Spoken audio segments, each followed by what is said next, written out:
Hello everyone, welcome back to my channel Klinger2. In today's video I'm just going to be talking about what you pretty much need to know going into Pokemon Scarlet and Violet.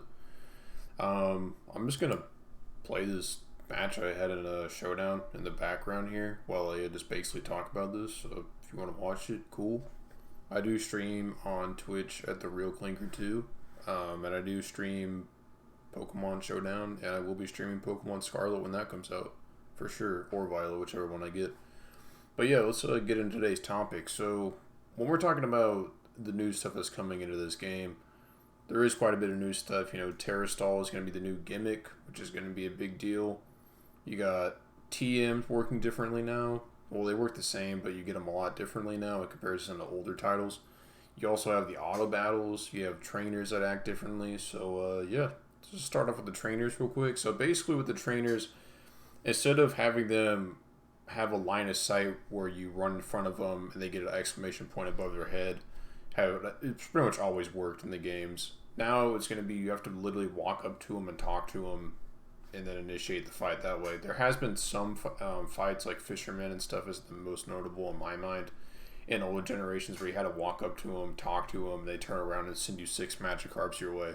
You know, so it has been done in the game before, but I guess they want to let that be more in the player's hands this time around than just being basically invaded by trainers every time you see one. You have to fight them. Now it's more optional. You probably will have to fight them eventually, you know, or like another option they have now, you can auto battle, which is pretty cool. So you send out your Pokemon, they basically attack the Pokemon without you needing to actually engage the fight yourself. So, with that being said, it makes the game go by a lot quicker. You gain XP that way. You can pick up materials this way. And it's not necessarily, well, it is items, but they're more so materials in this game. There's going to be items, definitely, but there are also stuff I'm assuming is not going to be super usable. It's just going to be more so craftable materials. And the reason why they're craftable is because this is another point. They're going to bring in the TM machines. And you find these at the Poke Center. And the Poke Center, these TM machines are going to be able to craft TMs. They can only be used once now instead of like, I think it was Gen 6, maybe Gen 7. One of the more recent gens they introduced is where the TMs, you can reuse them over and over and over again. That's not the case anymore. You can only use the TMs one time this time around, just like it was in the older generations. And I think the reason is they want you to go out there and they want you to gather these materials. Let's say you want Blizzard on different Pokemon. Well, they want you to go play the game still to get Blizzard, if that makes sense. So I think it's more so with player interaction on that to make people not get super stale with the game. I think it's cool. I don't really know because everything else in this game is very competitive focused. I feel like it's very casual focused because they nailed that very good in this game.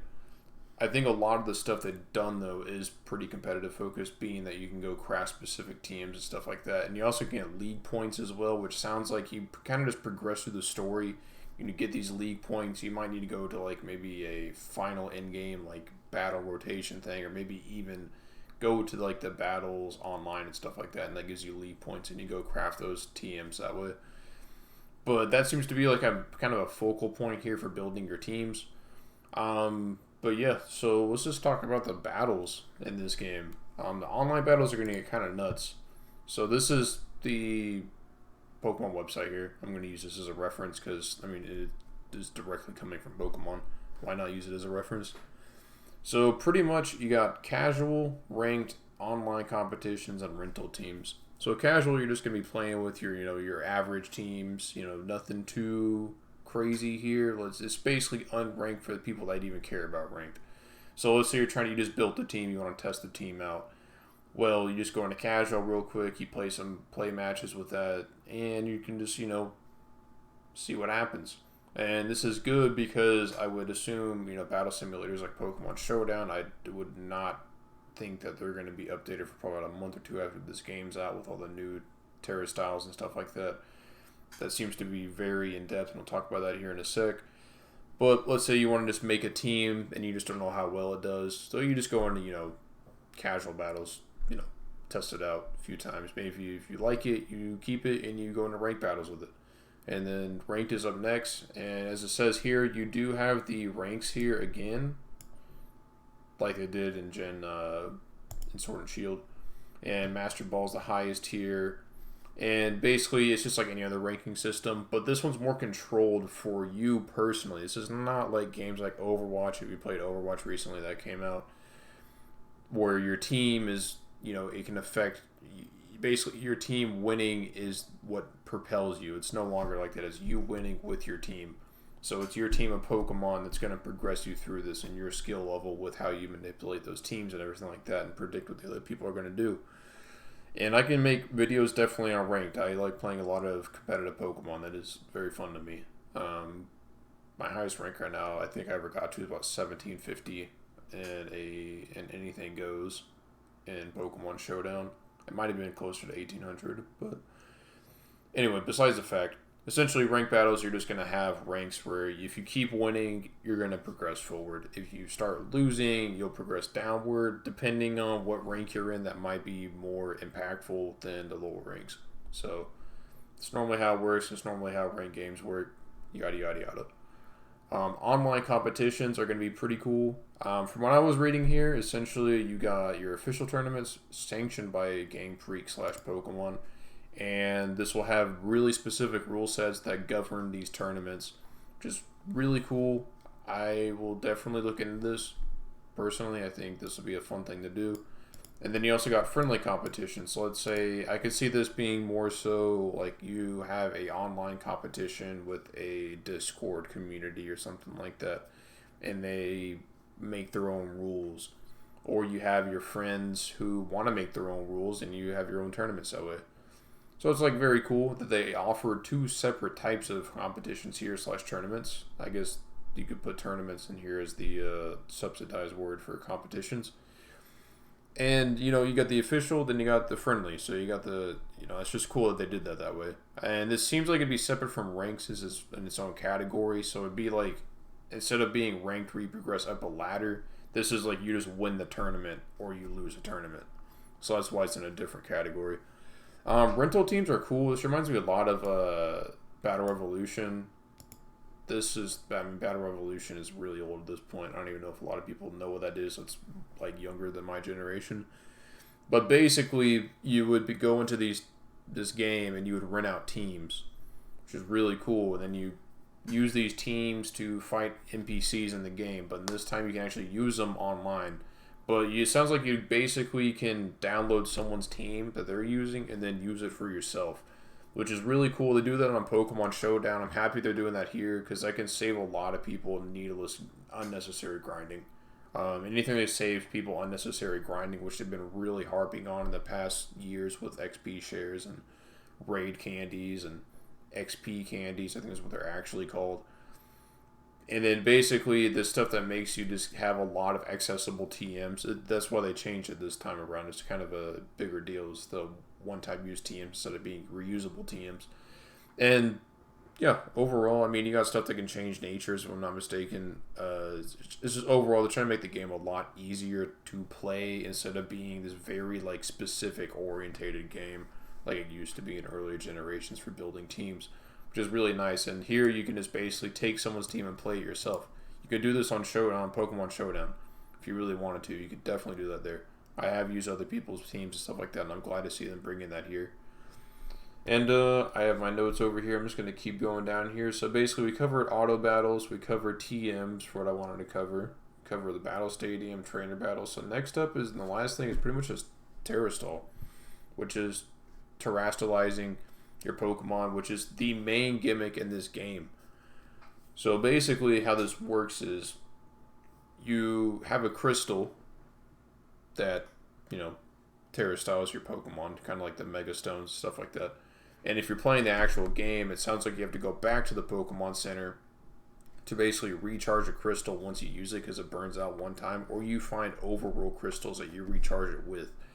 And that's for just like the actual game itself. Now, if you're playing online, you won't be doing that. Most likely, you'll just be able to progress, play games one after another, and then you can just use one terastallization per game, which is going to be, like I said, it's going to be a big deal in this game. no doubt, from anything from casual battles to ranked battles to competition battles to just playing the game. It's going to be the number one gimmick overall. And the reason being is what it does is it changes your Pokemon's type.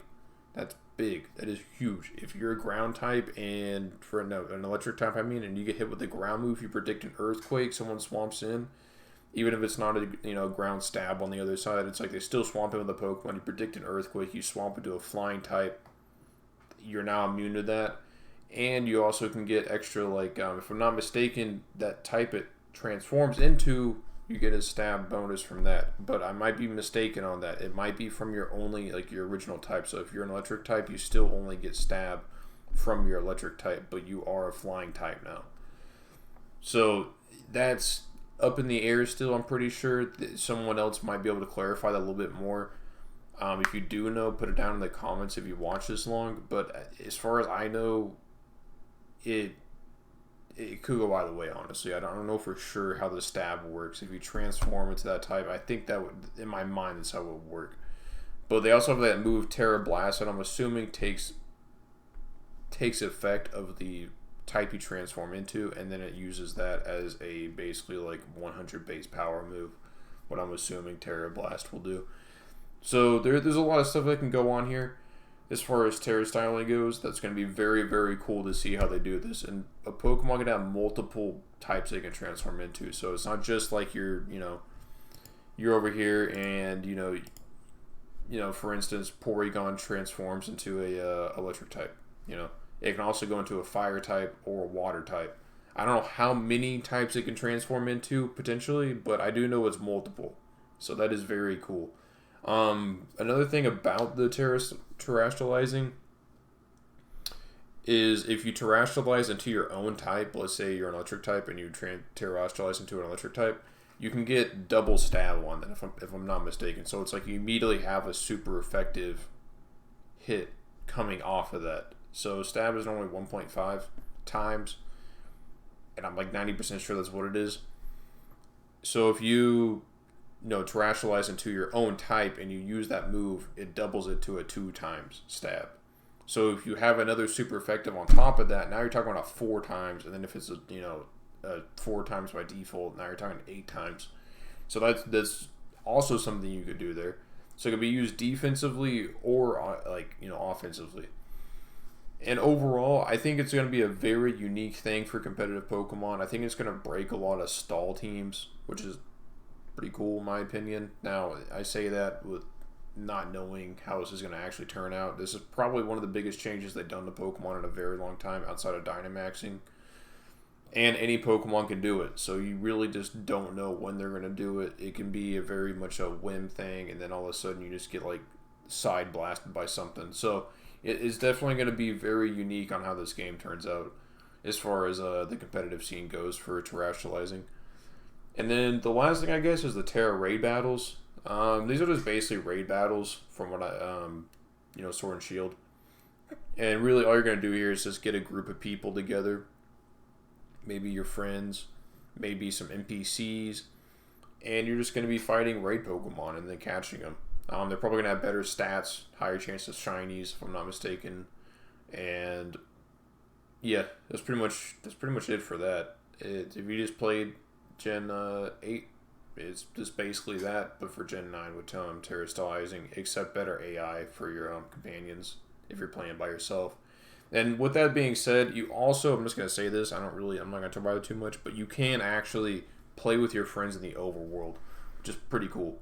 So if you have friends and you actually want to play together, you can see each other riding around in the overworld and stuff like that. So very unique, and maybe you can even play the 3 storylines, which I'm not going to get into. And yeah, overall, it's going to be a very cool game. I think it's going to be one of the best in the series. And thank you guys for watching. Everyone, have a great day. I hope to see you again on the next one. If you want to follow me here or subscribe and follow me on Twitch at TheRealClinger2. I'll be streaming this game when it comes out, Pokemon Scarlet or Violet. And yeah, just feel free to subscribe, like, and comment. Have a good day, everyone. See you.